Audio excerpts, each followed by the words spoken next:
오늘 함께 볼 하나님의 말씀은 디모데전서 5장에 있는 말씀인데요.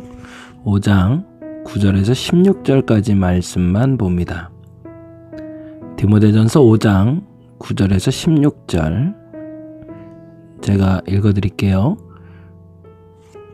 과부로 명단에 올릴 자는 나이가 60이 덜 되지 아니하고 한 남편의 아내였던 자로서 선한 행실의 증거가 있어 혹은 자녀를 양육하며 혹은 나그네를 대접하며 혹은 성도들의 발을 씻으며 혹은 환난 당한 자들을 구제하며 혹은 선한 일을 행한 자라야 할 것이요 젊은 과부는 올리지 말지니 이는 정력으로 그리스도를 배반할 때에 시집가고자 함이니 처음 믿음을 저버렸으므로 정죄를 받느니라. 또 그들은 게으름을 익혀 집집으로 돌아다니고 게으를 뿐 아니라 쓸데없는 말을 하며 일을 만들며 마땅히 아니할 말을 하나니 그러므로 젊은이는 시집가서 아이를 낳고 집을 다스리고 대적에게 비방할 기회를 조금도 주지 말기를 원하노라. 이미 사단에게 돌아간 자들도 있도다. 만일 믿는 여자에게 과부 친척이 있거든 자기가 도와주고 교회가 짐지지 않게 하라. 이는 참 과부를 도와주게 하려 함이라. 아멘. 오늘은 과부라는 지칭되는 대명사로 보시면 좋을 것 같고요.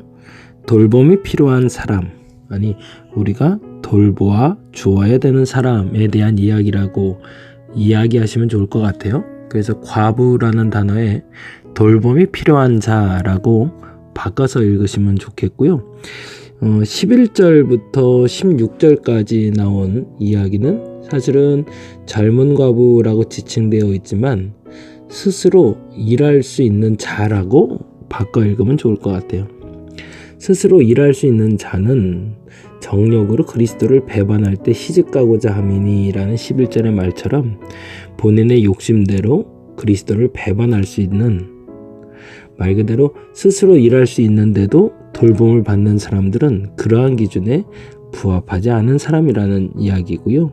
그래서 13절에 이렇게 얘기하잖아요. 보다 구체적으로 스스로 일할 수 있는 사람이라는 전제는 13절에 이해가 쏙 되실 것 같아요. 13절 읽어볼게요.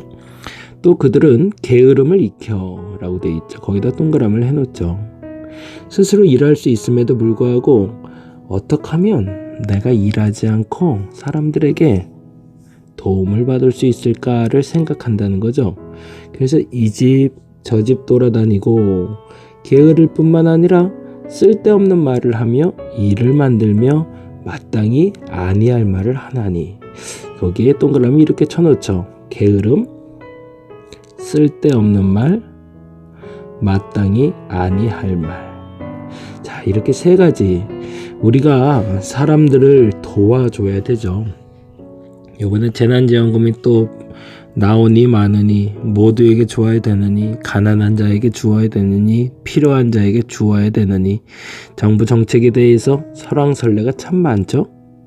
경기도지사는 얼마 이상은 전체적으로 다 줘도 된다는 입장이고 정부 입장은 사실은 모두에게 주지 말고 좀 형평성 있게 주는 게 맞다. 누구 말이 옳다, 누구 말이 틀리다라고 말할 수 없는 상황이긴 해요. 그런데 교회도 사실은 이런 논의를 해야 되지 않을까요? 조금 여유가 있다면, 사실은 저희 같은 작은 교회야 그럴 만한 여력도 사실은 안 되기 때문에 부끄럽지만 조금 여력이 되는 교회들은 지금 이 고민을 좀 해야 되지 않을까요? 그래서 게으름을 익혀서 집집마다 돌아다니고 게으를 뿐만 아니라 쓸데없는 말을 하며 마땅히 하지 아니할 말을 만드는 사람들은 도와주지 말고요. 게으르지 않은 사람들, 쓸데없는 말이 아니라 쓸모 있는 말을 하는 사람들, 마땅히 해야 할 말을 하는 사람들은 도와줘야겠죠. 그렇다면 도와주지 말아야 될 대상은 크게 세 가지네요. 첫째는 게으르면 도와주지 말아야 돼요. 더 정확히는 젊어서 스스로 일할 수 있는데 게으름에 사로잡힌 자는 도와주면 안 된다는 거죠. 저는 목사들도 그렇다고 봐요. 게을러서 누군가에게 도움만 자꾸 받으려고 하지 말고 스스로 일할 수 있는 건강이 있다면 마땅히 일하는 게 맞다고 봅니다. 젊은 사람이 게으름을 익혀서 이 집 저 집에 기웃기웃하며 본인이 필요한 걸 얻어내려는 그런 사람은 절대 도와주지 마라. 그리고 또 하나, 쓸데없는 말을 해서 일을 만드는 사람 도와주지 마라. 여기서 빌려줬는데 저기서 빌려줬는데 뭐 이런 얘기겠죠. A라는 집에 가서 100만 원을 빌렸는데 B라는 집에 갔더니 10만 원 줬다는 거예요. 그래서 그런 말을 하고 다니는 거죠. 야, A 집 갔더니 100만 원 주더라. B 집 갔더니 10만 원 주더라. 거기다가 좀 얘기해봐. 뭐 이런 식의 참으로 쓸모없는 얘기죠. 마땅히 아니할 말은 동일한 비슷한 경우겠죠. 이런 사람들은 도와줘 봐야 그 도와주는 것에 고마움도 못 느낄 뿐더러 그들이 자립하는데 전혀 도움이 되지 않으니 결코 도와주지 말라는 거죠. 그렇다면 도와줘야 되는 사람은 누굴까도 역시 얘기를 해야겠죠. 그 얘기가 바로 9절에서 10절입니다. 볼까요? 9절 보니 이렇게 돼 있죠. 과부로 명부에 올릴 자는 나이가 60이 덜 되지 아니하고 한 남편의 아내였던 자라고 돼 있어요. 한 남편의 아내였던 자라는 말은 이혼하거나 어떤 이유가 있어서 갈라진 게 아니라 남편과 사별한 여인을 말하는 거겠죠. 그럼 무슨 말이에요? 불가항력적으로 어려움에 처한 사람이라는 전제가 되는 거죠. 우리가 도와줘야 되는 사람들은 불가항력적으로 어려움에 처한 사람들, 이번 수혜를 입어서 어려운 사람들, 사실은 그 사람들을 너무 도와야 되는데 지금 형편들이 우리가 지금 안 되네요. 꼭 도와야 될 사람들이 있어요. 불가항력적으로 천재지변으로 상황적으로 갑자기 어려운 사람들이 있어요. 그런데 그렇게 어려운 사람들이라도 다 돕지 말라는 거예요. 어떤 사람들은 돕지 말라고요? 게으르고 쓸데없는 말을 하고 마땅히 안 해야 할 만한 사람은 도와주지 마라. 근데 어떤 사람 도와주냐? 10절에 이렇게 되어 있죠. 읽어볼까요? 선한 행실에 증거가 있어 혹은 자녀를 양육하며 혹은 나그네를 대접하며 혹은 성도들의 발을 씻으며 혹은 환난당한 자들을 구제하며 혹은 모든 선한 일을 행한 자라야 할 것이요 라고 되어 있죠. 첫째로 뭐라고 되어 있어요? 자녀를 올바로 양육하였는가? 자녀를 올바로 양육할 수 있는 어머님은 어떤 사람일까요? 자녀에게 본이 되는 사람이겠죠. 저는 이 말이 너무 중요하다고 봐요. 자녀를 올바르게 양육한 게 뭐라고 보세요? 좋은 직장에 취업하는 거? 좋은 대학 간 거? 돈 많이 버는 사람으로 만들어 놓은 거? 지금 우리가 눈으로 보고 있잖아요. 돈 많이 벌어서 잘 살게 만들어준 거 아무 소용없다는 거, 좋은 대학 보내본 거 아무 소용없다는 거, 좋은 직장 가봐야 아무 소용없다는 거 우리 잘 알죠. 그럼 올바르게 양육됐다는 건 뭐죠?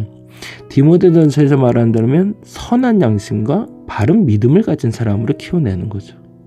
양심에 따라 살아갈 수 있고 바른 믿음으로 자신의 죄에 대해서 점검하며 살아갈 수 있는 사람으로 만들었는가? 그게 사실은 어려움에 처한 사람 중에 꼭 도와줘야 되는 사람 중에 하나라는 겁니다. 이런 사람들은 도와줘야 된다는 거예요. 근데 참 재미난 단어가 나와요. 10절에 보니 선한 행실의 증거가 있어 혹은 이라고 되어 있죠. 혹은. 그러니까 이 선한 행실들이 다음에 어떤 순서, 이 전체를 다 포함할 수는 없겠지만 선한 행실 중에 이런 증거가 있다라는 겁니다. 그래서 이렇게 얘기해요. 혹은.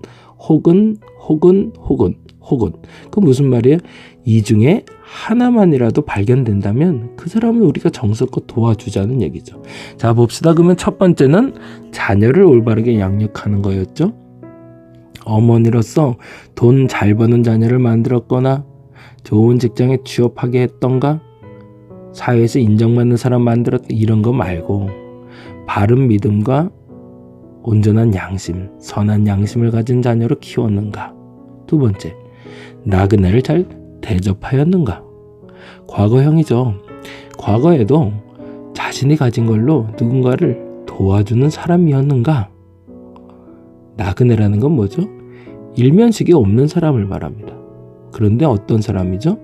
지나가던 과객인데 사실은 갈 곳이 없어서 유숙할 곳이 없는 사람들, 그들을 나그네라고 불렀죠. 그들에게 따뜻하게 잘 대접할 수 있는 사람인가? 세 번째, 성도의 발을 씻어주었는가? 이건 무슨 말일까요? 너무 잘 아시죠? 예수님이 이것을 배우라고 하셨잖아요. 이것이 뭐였죠? 자기를 낮추고 서로 섬길 수 있는가? 라는 거죠. 남들 앞에서 스스로 겸손한 사람인가? 혹은 환난당한 자를 구제한 적이 있는가? 고통당하는 사람들을 외면하거나 돌보지 않는 사람, 그런 사람은 도울 필요 없다는 거죠. 남을 도와줄 줄 아는 사람을 도와줄 때 진정한 돌봄과 구제가 나타난다는 거죠. 그리고 마지막으로 뭐라고 되어 있어요? 혹은 모든 선한 일을 행한 자. 사실은 앞서 언급한 모든 것들을 포함한 것을 얘기하겠죠.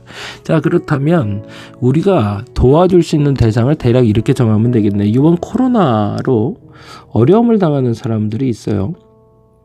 도와줘야겠죠. 근데 다 도와주지 말자고요. 이번엔 어떤 사람들은 도와주지 마요. 게으른 사람들, 그냥 주는 족족 받기만 하는 사람들, no, 안 돼요. 쓸데없는 말하는 사람들 도와주지 맙시다. 마땅히 아니할 말 하는 사람 도와주지 말자고요. 근데 어떤 사람 도와줄까요? 자녀를 잘 양육한 사람, 혹은 나그네를 잘 대접하였던 사람, 혹은 성도들의 발을 잘 씻어주는 겸손한 사람, 혹은 환난당했을 때 환난당한 자를 구제했던 사람, 혹은 이 5가지를 다 했던 사람, 그런 사람들은 우리가 도와주자라는 거죠. 서로에게 돌봄이 필요한 시기가 계속 우리에게 지속되고 있습니다. 어떤 이는 도움이 전혀 필요 없는 사람이 있고, 어떤 이는 100% 도와줘야 되고, 우리 이런 기준은 없을 것 같아요. 재정적으로 좀 여유가 있어도 마음이 가난한 사람들이 있고요. 마음은 좀 풍요로운데 재정적으로 부족한 사람들도 있고요. 각자의 형편에 따라 그 균형을 맞춰가며 산다는 것이 어렵다는 걸 피부로 절감하는 이 시기에 꼭 도와줘야 되는 부분들을 교회는 어떻게 도와야 되며 교회는 어떤 일을 해야 되는지 참된 돌봄에 대해서 묵상하고 버려야 되는 것들, 취해야 되는 것들, 나눠야 되는 것들, 그리고 지금 지켜야 되는 것들이 무엇인지 다시 한번 점검하고 진짜 교회로 바로 설 수 있는 기준들, 그 기준을 세워가는 저와 여러분이 되시기를 간절히 바랍니다. 기도하겠습니다. 도와줘야 될 때가 되어가고 있습니다.